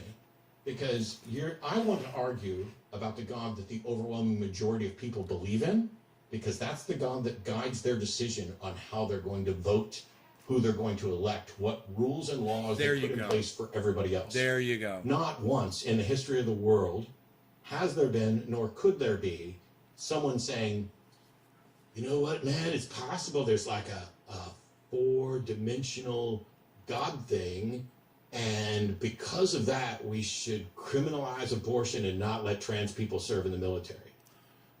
There is no practical, legislative, or social impact of your speculative maybe there's a God. And that's why it's not worth the time on these shows when we have 4,000 plus people dying a day on average from COVID, countless people attempting, millions of people attempting to legislate their beliefs and overthrow a legitimate government that marginalizes, in order to help stop marginalizing the LGBTQ community, the scientific community. You know how nice it is to have an actual science advisor in the White House, to have somebody like Dr. Fauci be listened to and to be able to speak honestly without hydrochloroquine, or can we pump sunlight into your veins, or this shit will all go away by April. Hey, this shit won't go away by this April. Trump's a lying motherfucker. He is not solely responsible. Sounds like you're listening to me, doesn't it?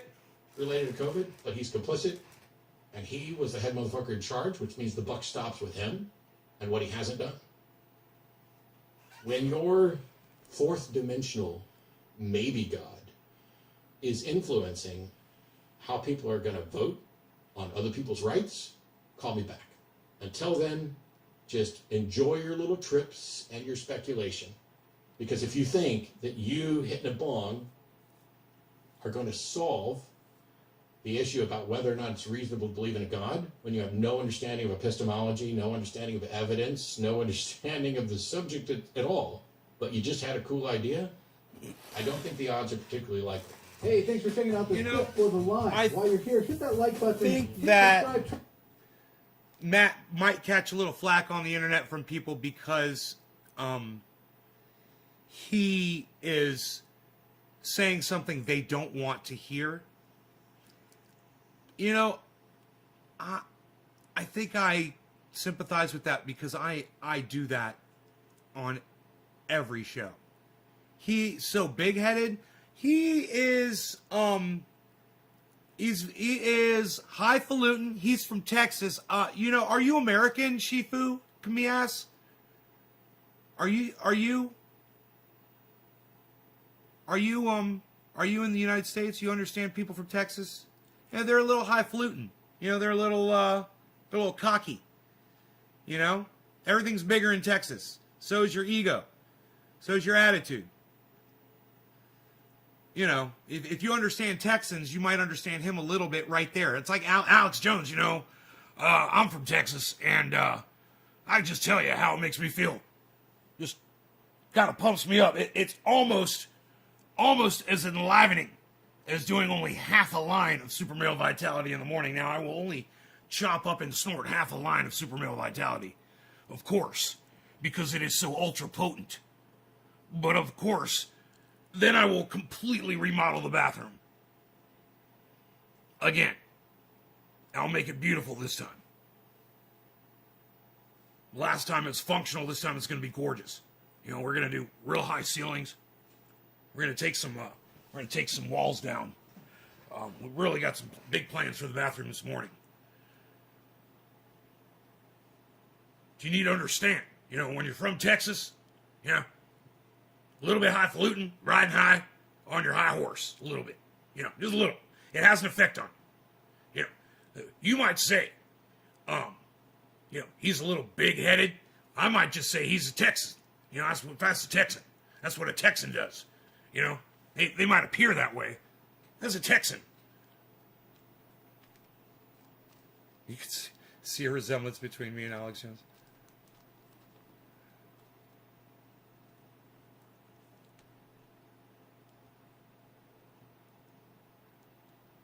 Yeah, all Texans are big-headed. Go look at Arn Ra. It's not a bad thing, man. It's it's overconfidence. He has overconfidence, and for him, you can have that when you're intelligent. You know what you're saying, and you make valid points, and you're constantly proving people wrong. Wow, looks like I've watched this one before. 15 minutes into this one. I know your way up.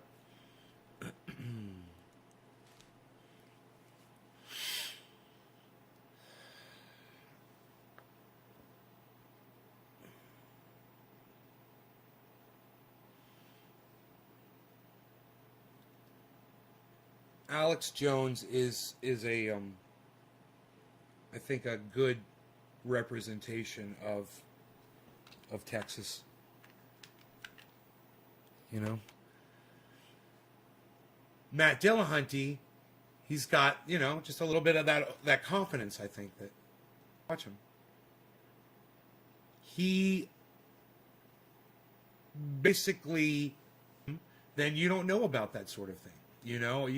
You're just here to critique him as an attack because your little balls got hurt, your little balls got crushed when I let you know that your savior Jordan Peterson is a fucking cuck bitch, and so are you. And I'm fucking, you know what? I'm just gonna block you, you little fucking anano fuck.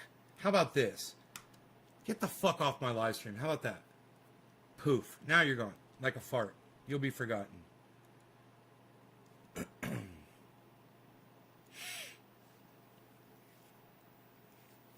The Declaration of Independence was founded on the Bible.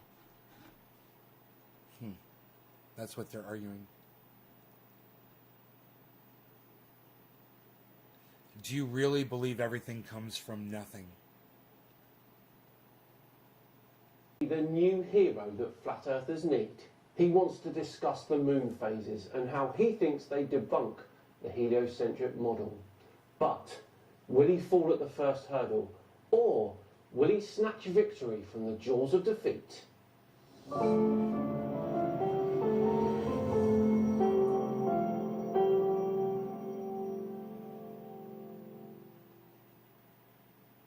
Hello all and welcome along to another episode of Flat Earth Friday with me, Simon Dan. Thank you very much for joining me. Before we begin today, I just want to take a quick minute to thank the sponsors of today's video, Surfshark VPN. Surfshark is a VPN service that makes online privacy protection easy and attainable. Involved in all that as well, there's a link in the description, please do go and check it out. So, My Perspective is a YouTube channel that claims to have debunked the heliocentric model using moon phases. This should be golden. Hi folks, My Perspective here. In this video clip, I'm going to simply address the issues from my last video. We're looking at three elements. It's time on the borders, the moon phases, and Venus's position in the heavens. And it's these three things that debunk the heliocentric model. So let's look at it basically. The moon orbits the Earth. It has moon phases. Venus is supposed to orbit the Sun between the Earth and the Sun. Okay, first off, your diagram is not to scale at all. Venus is roughly the same size as Earth for one. The moon is way too close to the Earth for that scale. The Sun is too small, etc., etc. And then there's your position on Earth, your time.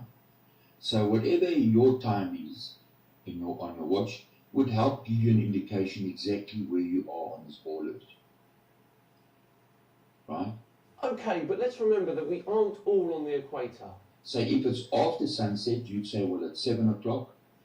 If you see the moon in any of these phases, you cannot see Venus with the moon because Venus has to be behind you. So the moon is giving you direction. Death Star. What direction are you looking at if you look at the moon phases? Your time is giving you your position on Earth. So if you see Venus with the moon in any of these phases, that would mean that the heliocentric model is incorrect.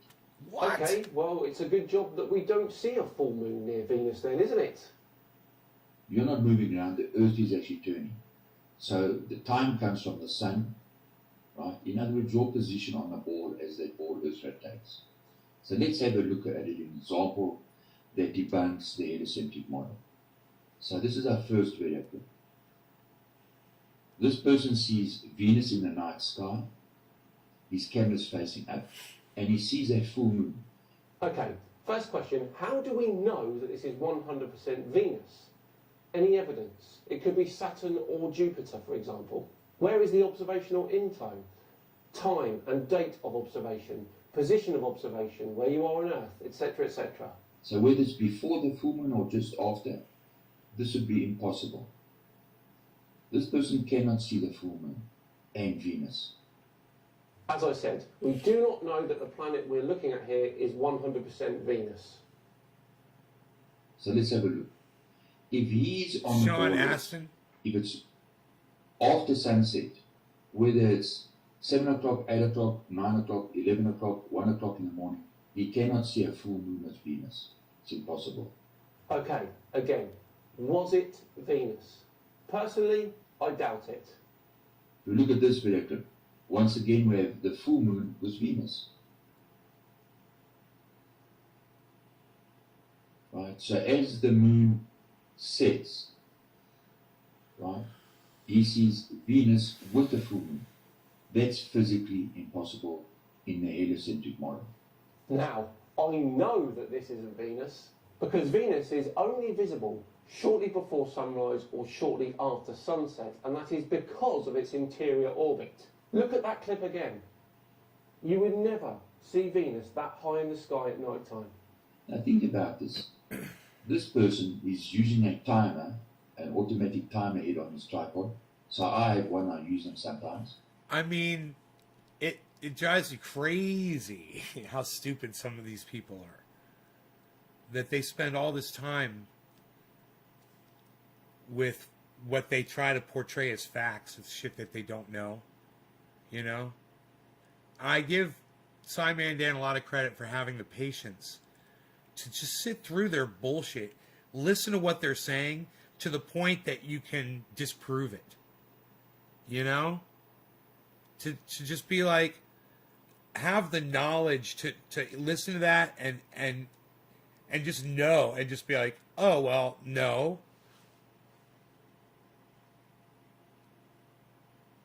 Looking forward to having him on the show.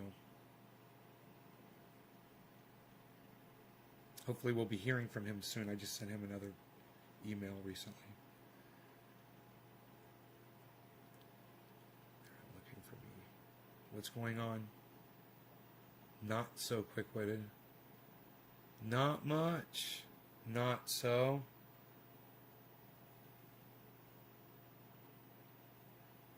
I'm new to the stream.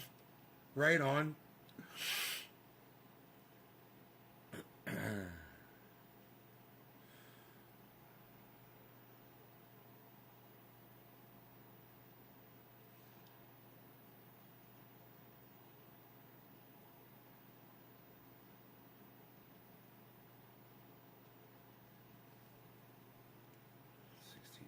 Species.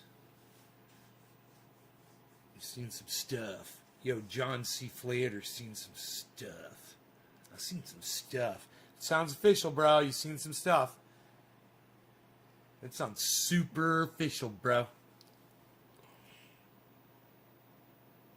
Ooh, that's nice. That's a nice thing to say.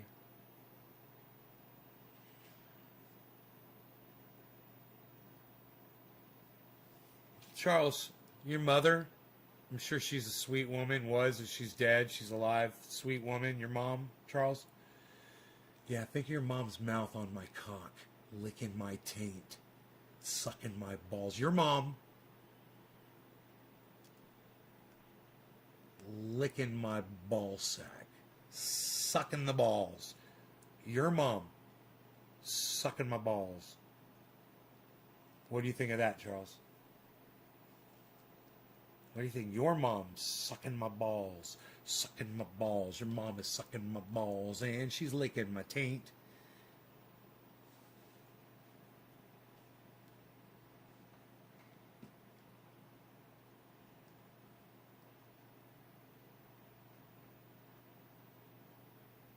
Spend a little time with that today, dude. Your mom My balls in her mouth. Balls in her mouth.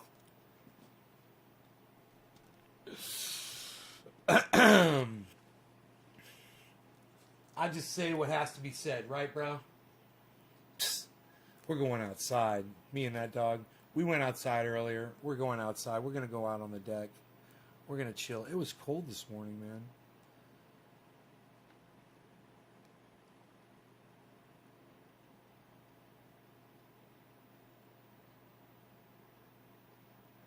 They're here already, says John.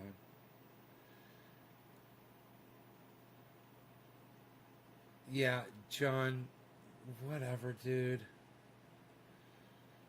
Conspiracy fucking nut. He's got the evidence, everybody. John's got the evidence. Lol. Puff, puff.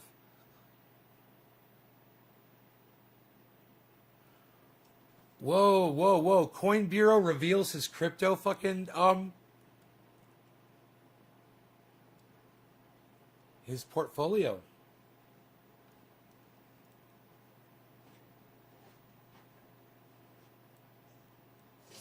As you might imagine, I get a lot of questions about crypto these days. Besides fanboys begging me to shill their favourite shitcoin, one of the most frequent questions Fanboys. is what cryptocurrencies I hold as part of my own crypto portfolio. Now, while I actually give a breakdown of my cryptocurrency portfolio in my weekly newsletter, many of you have been wondering why my portfolio looks the way it does, and how it has changed over time. And let me just say, everybody, this is Coin Bureau on YouTube. Make sure that you subscribe to his channel. Make sure you sign up for notifications. He's always putting up new material. And he answers questions. He's really, really good. Okay? He's basically an instructor when it comes to crypto. So today, he's taught me a lot. His videos are amazing. Make sure you like his stuff, too. I'm going to take you through a few of the top cryptos in my personal cryptocurrency portfolio, why I hold them, right, and John. I'll walk you through my personal crypto investing strategy.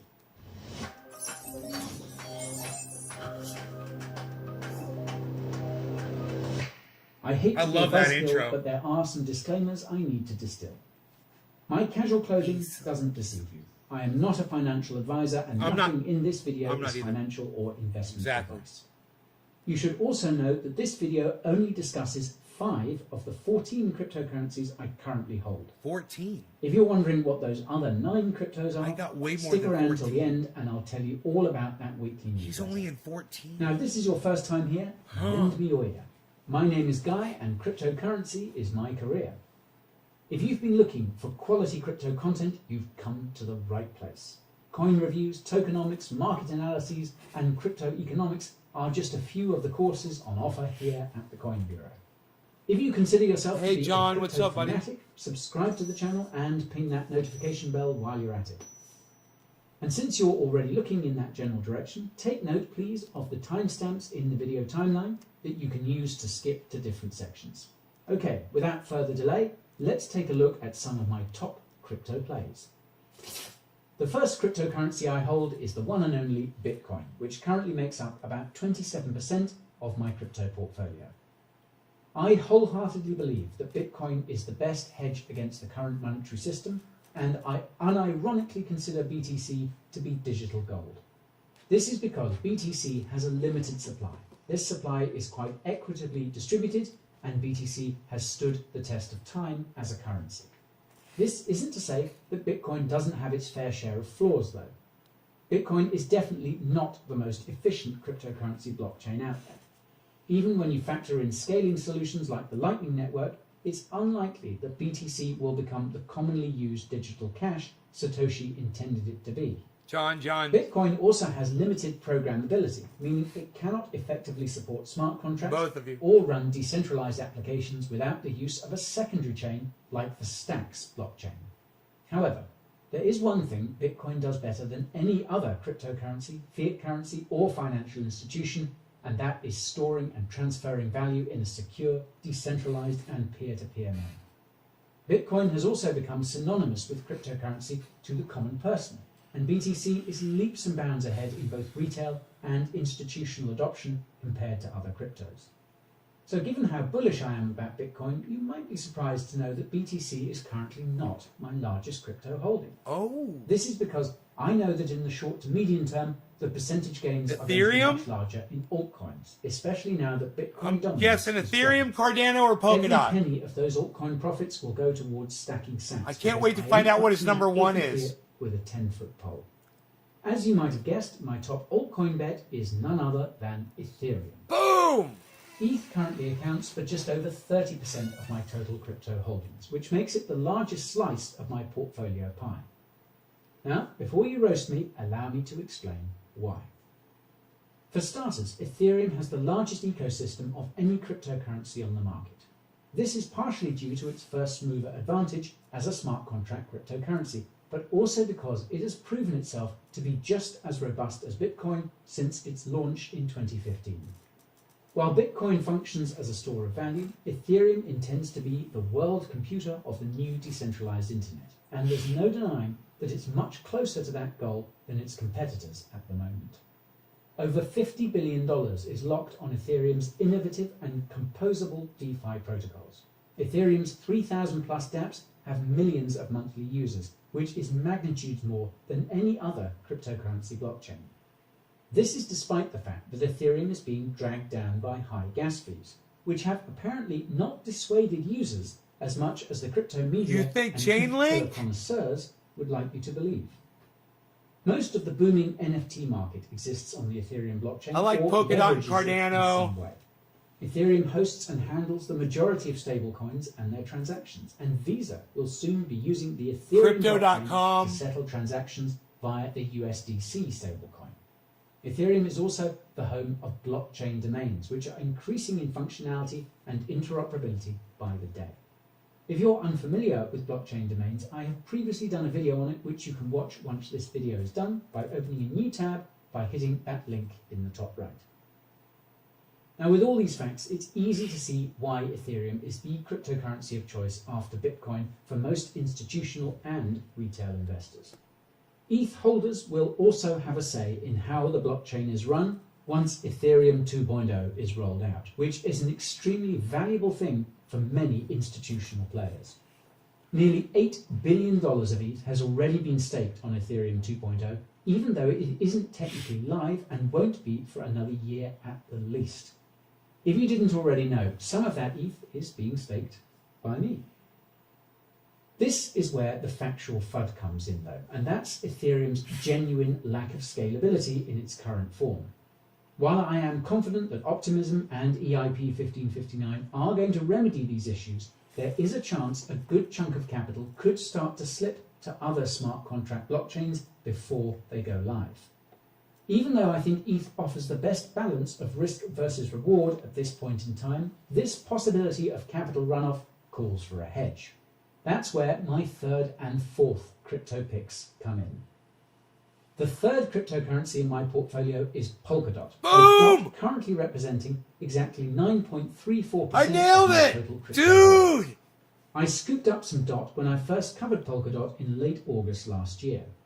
While I did take profits going into the fall of 2020, I've been steadily accumulating DOT since the start of this year, with minimal profit taking, and this is for a few reasons. First, Polkadot is a competitor to Ethereum and seems to be next in line to the throne if anything goes horribly wrong with Ethereum 2.0.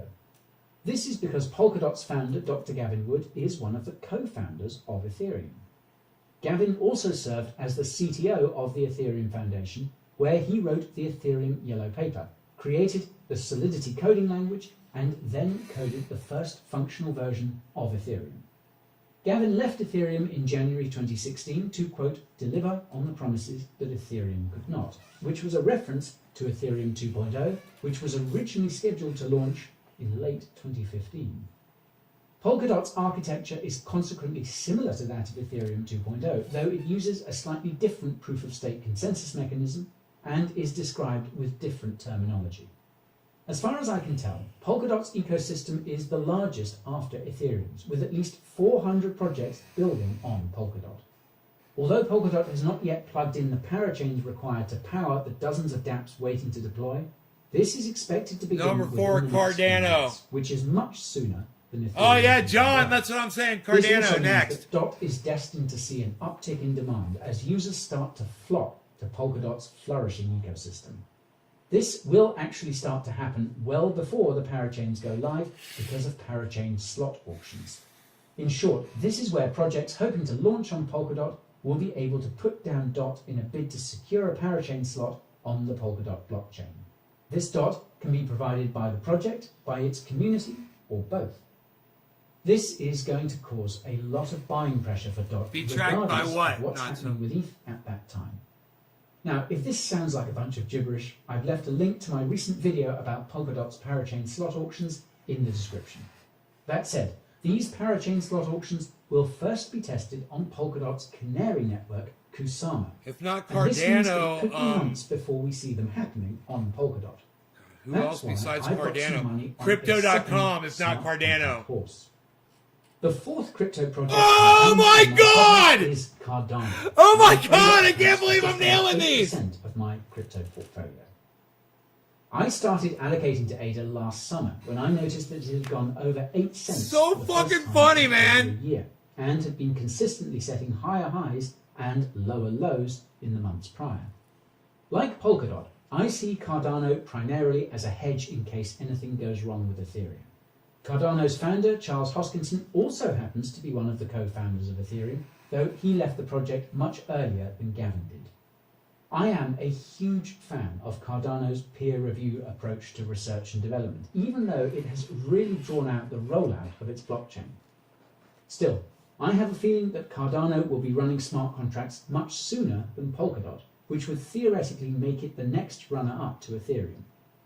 The problem is that Cardano doesn't have nearly as many projects itching to work on its blockchain as Polkadot does.